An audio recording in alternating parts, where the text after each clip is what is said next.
So this is a short demo of the YAKS framework, which enables you to write behavior-driven tests and execute these tests as cloud-native resources on a Kubernetes or OpenShift cluster. And before writing the tests, we have a quick look at the sample application here. This is a pet store web application running in Synthesis. And this web application provides basic operations for get, post, put, and delete for managing pets in a database. So this simple integration provides an REST API, and in our tests we want to call these REST API and verify the results. So let's start writing some feature files. So we YAKS, you can just write a feature file using the Gherkin syntax. And as a background step, I use given the URL of my application, which is basically the base URL of the running synthesis integration. And given with that, I can start to write scenarios, for example, for the getPet operation.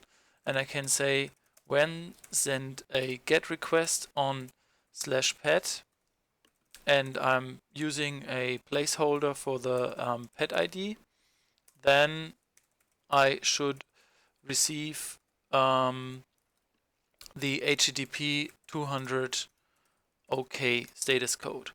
Of course, I can also verify some response header, like the content type, which should be application JSON. And I can also verify the HTTP response body, which should be a valid pet according to the OpenAPI specification as JSON payload. So let's copy that over. And as you can see, I'm using the placeholder for the pet ID everywhere in my expected payload and in the resource here. And let's give that as a given, the variable pet ID. And now I need a valid pet ID that is stored in the database. And let's use this 1000. Let's have a quick look into the database. So we see in the database we have this entry here with the ID 1000. And if I execute this test, then the HTTP GET request should be fired and the response should be validated so that the header is content type application JSON, and the response body should be also verified that it is the expected JSON payload. So with YAKS, we can use a command line tool, and this command line tool just executes the test, and I have to just give my feature file that I just have provided here.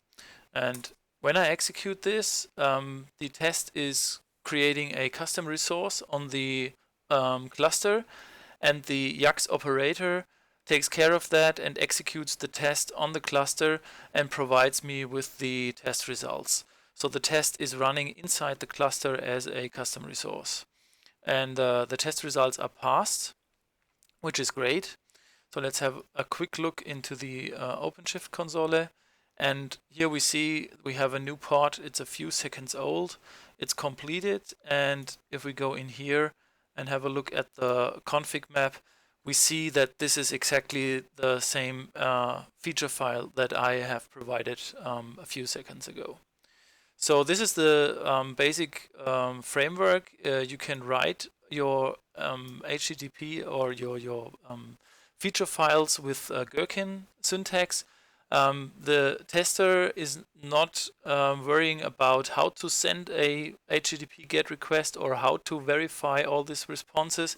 This is provided by the framework. If I jump into the implementation here, we can see that this is coming from the YAKS HTTP testing module, and this is everything is provided out of the box so that the user can just start to write the feature file and execute this with the command line tool to get it to the cluster, and there it is executed with the operator. So let's move on and let's improve a little bit the test. So or first of all, maybe let's just use a failing test. Let's see how a failing test looks like. So I go in here and I change the category name from cat to dog. And if I re-execute this test, I should be provided with a failing test because the expected JSON body is not the same because of this value here is different. So now I have a failing test and the error message is giving me exactly the dog expected and it was cat. So this is exactly what I changed here. So let's fix this once again and let's move on and see if we can just improve this test. Right now I'm using a static JSON file here to have this validation. The validation is very powerful for JSON payloads here. I can use the placeholders and I can use validation matchers and a lot of more features. But when the OpenAPI specification changes, I have to also go to the test and change the test. So let's improve this and let's not use the URL. Let's use the OpenAPI specification, which is also provided by the running synthesis integration. I have to just provide the value here for the OpenAPI JSON. And this is then loaded, and what I can now do is, instead of giving all this payload statically, I can just invoke the operation get pet by ID, which is a known operation in the OpenAPI specification. And then I should verify the operation result 200 OK. So let's see if this also executes. And what is now is done is that out of the OpenAPI specification, the validation, like the payload and the expected body, is generated by the framework. So this is the test result. It is passed. Maybe let's get it to fail. So if we have a look into the database, we have another entry here with the ID 1001, and this is using an invalid status according to the OpenAPI specification. So this unknown status is not valid. So if I just get this very specific entry from the database, I should be provided with a error because the returned JSON is not matching the OpenAPI specification rules. So now we have a failed test, and let's see if the error message is telling us. So the validation matcher here for status is wrong and received value is unknown, but the control value should be available pending or sold. So this is an enumeration value in the OpenAPI specification, and this proves that my generated validation payloads are working because of the OpenAPI specification that should be valid here. So let's move on and create another scenario for add pet. And when I invoke the add pet operation, then I should be provided with a operation result 201 created.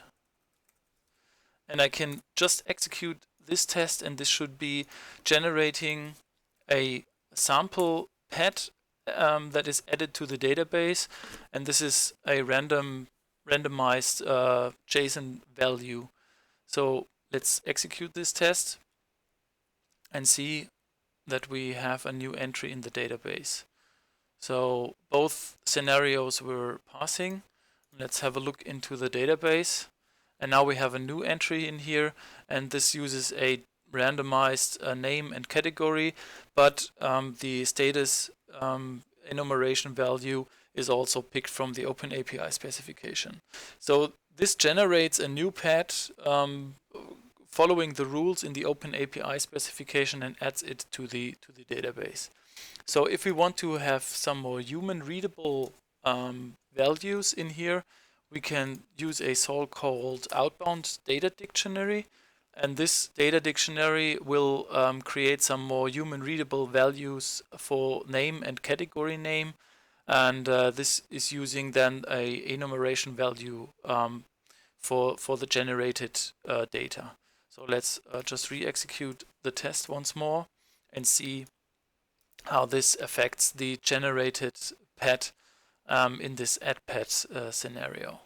So when this is running through, I should be provided with another entry in the database, and this is then using some more human readable test data in here. Perfect. And maybe let's also test the error handling of the specification and the error handling of the web application. So let me just copy that in here. And we have another scenarios for pet not found. I use a pet ID that is not available in the database. I should be provided with a 404 not found. And then the invalid pet ID scenario where I use the a non-number as an ID, and this should be responded with a 400 bad request.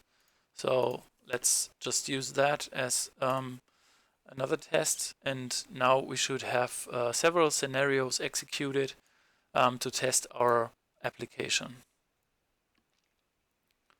And if that runs through, we have 4 scenarios, all are passed, and everything should be tested in an automated test, which is executed as a cloud-native resource in the Kubernetes cluster or in the OpenShift cluster. Thanks for watching this demo.